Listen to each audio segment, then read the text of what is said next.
Good morning. Welcome to the campaign headquarters of Tsai Ing-wen, the presidential candidate of the Democratic Progressive Party. I am Bi-khim Hsiao. I am her spokesperson, and I am sorry that she's not able to be here in person for obvious reasons. She is out campaigning and maximizing every minute we have to win the election.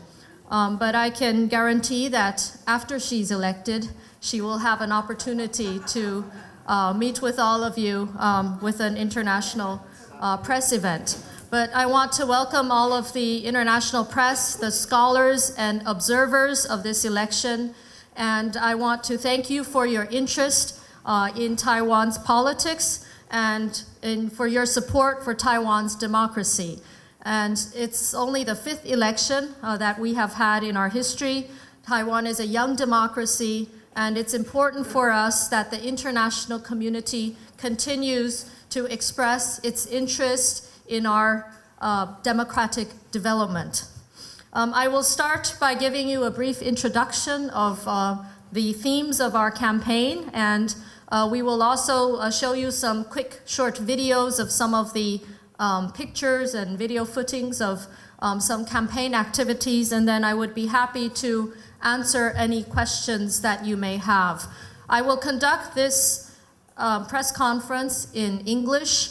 If there are Japanese speakers, members of the Japanese press, I have a colleague, Dr. Professor Lin Cheng-wei. He will be available afterwards to speak to Japanese press in Japanese language if necessary. First, I will briefly I will introduce to you the major issues involved in this campaign. The theme that we have presented is fairness and justice, or 公平正义.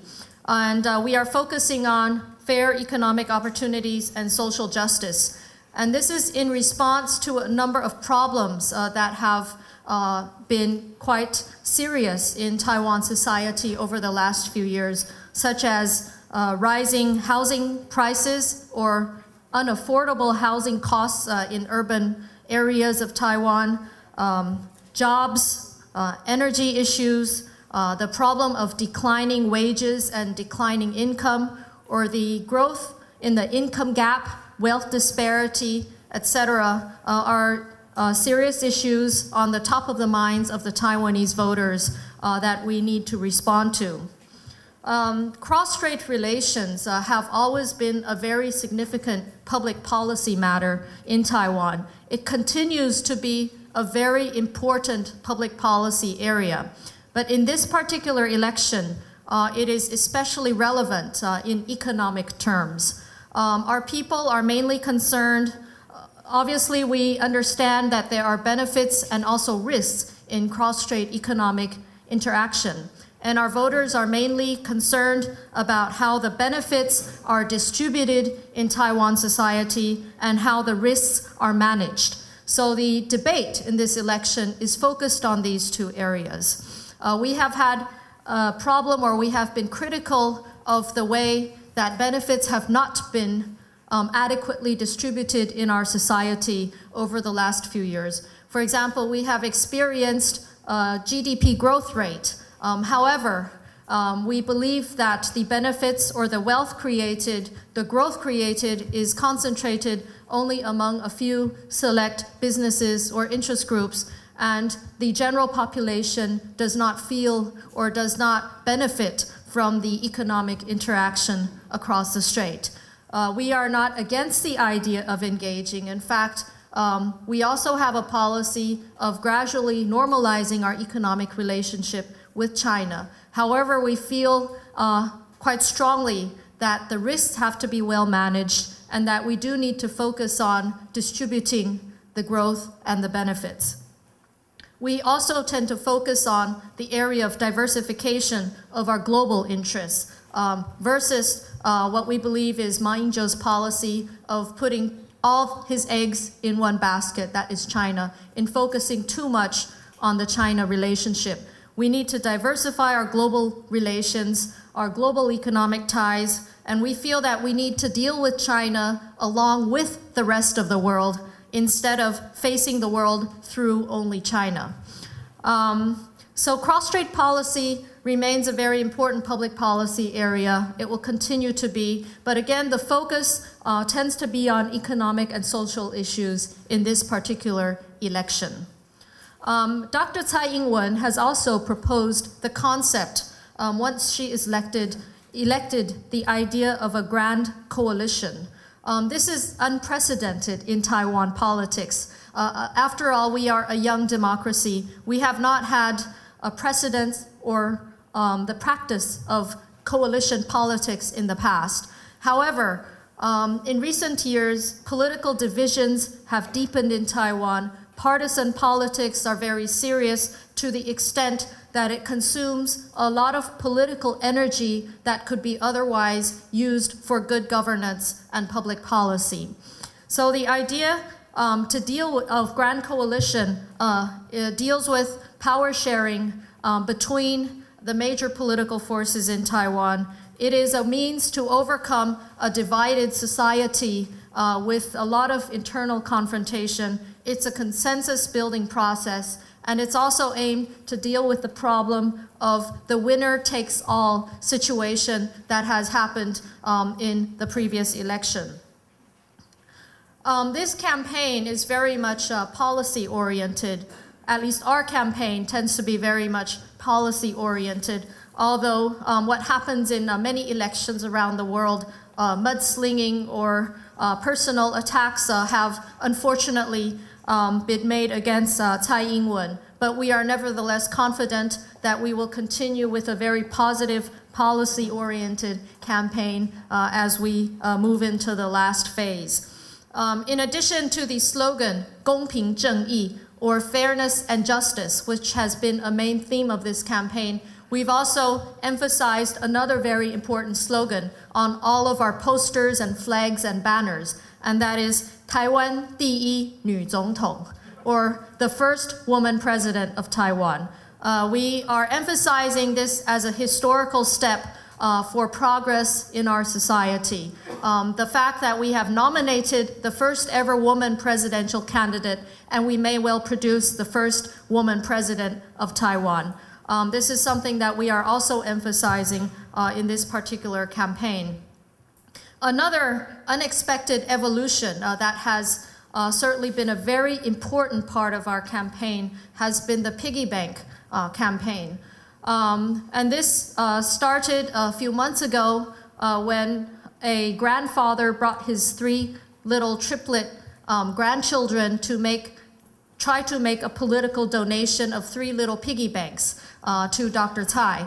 And since, according to Taiwan law, it is not legal for non-voters to make political donations, our government immediately announced a possible punishment of these 3 little kids and investigation on their alleged illegal donation. Of course, we did not accept the donation of the 3 little kids. We returned the piggy banks, but the fact of government possible intervention actually generated a backlash. And so many of our supporters started to campaign on piggy banks, and everybody started to bring in their little piggies to the campaign in small donations. And this evolved into a mass campaign. By the deadline last week for accepting piggy banks, we received over 143,000 individual little piggies. This certainly became a very popular movement. It has helped our campaign in further consolidating our support on the base, and it has made our campaign truly representative of the people, of many small donations. And this is not only symbolic of small financial contributions to the campaign, it is also symbolic of the story of 3 little pigs confronting the big bad wolf. And so we are a party of the people confronting the monstrous operation of the KMT, the big bad wolf.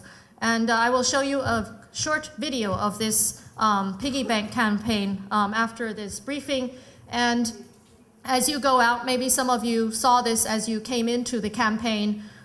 We used many of the piggy banks that have been emptied to build up a gate of victory, the gate of triumph outside of our campaign office here. It's right around the corner if you didn't catch a look at it. And the total amount of donations, we reached about 200 million Taiwan dollars in small piggy bank donations. So this is a very important part of this campaign. You'll see around a lot of the campaigns around the country and local campaigns, a lot of pigs on the theme of the campaign. And I'm just sharing this with you to explain why we have the image of a pig on many of our campaign items and local propaganda. Now I'll go into some of the problems that we have perceived in this campaign. Two major problems that we feel has had a negative impact on Taiwan's growing and maturing democracy. The first is the problem of the lack of neutrality in the government and the inappropriate use of government resources in this particular election campaign. And there are a number of examples. First of all, a couple weeks ago, a local magazine published documents and also information on a government National Investigation Bureau spying on our presidential candidate. And the information indicates that the government assigned 28 agents, and all of them were named, and 28 agents to spy on Tsai Ing-wen, and the spying started last March, even before she became our formal presidential candidate. We find this very much problematic.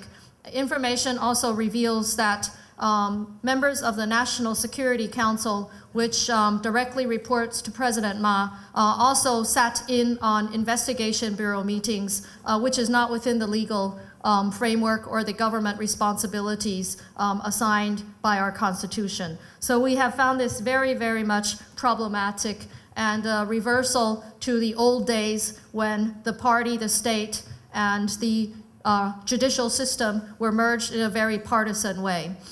We have protested against this practice. Also, we have found problematic the inappropriate use of state funding for media advertising, for imaging for Ma Ying-jeou, and a lot of propaganda and promotion. We calculated over the last year, the government, the state, spent close to a total of 1.6 billion Taiwan dollars in state or government imaging, advertising. That has also been part of this election campaign. We have found this problematic. We have also found problematic the inappropriate mobilization of civil servants. Government orders to mobilize civil servants to attend the political rallies of the KMT.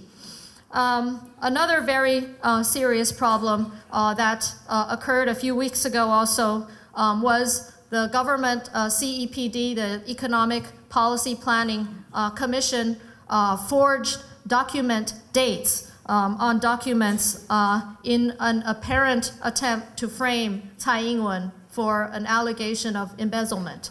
And the government official later admitted to forging a date on documents that fortunately we also had copies of, the original copies. And so these are all examples of inappropriate state or government intervention in this particular election that does not make the election a completely fair one. But we are confident, nevertheless, overcoming these problems that were even more serious during the time of martial law and the one-party authoritarian regime era in Taiwan's past. Another problem that we have had is a problem of Chinese intervention in this election. Since our first ever presidential election in 1996, China has attempted to have an impact on the outcome of our elections. The first time they tried in our first election in 96 was through actual missile tests. Obviously, they did not achieve their desired outcome, but that was problematic nevertheless.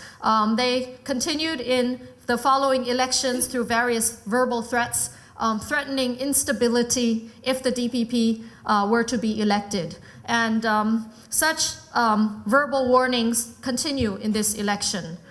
We've also found problematic the chartering of flights and airline seats and pressuring Taiwanese business people in China to make political donations to the KMT party. And a lot of names have been already revealed in the local media. So I'm just briefly sharing this with you as background information in areas that we find problematic in terms of Chinese intervention. Unfortunately, we do not have judicial or investigative authority in China to investigate the practice of vote buying or inappropriate economic leverage intervention in this election. But we will continue to work in a positive tone for the last 2 days in this election. And I'm not allowed to legally talk about the polls now. We have a law in Taiwan which bans us from talking about polls within 10 days of the election. But I think most of the people in our society know that this will be a very close race, and we are working hard to win this election.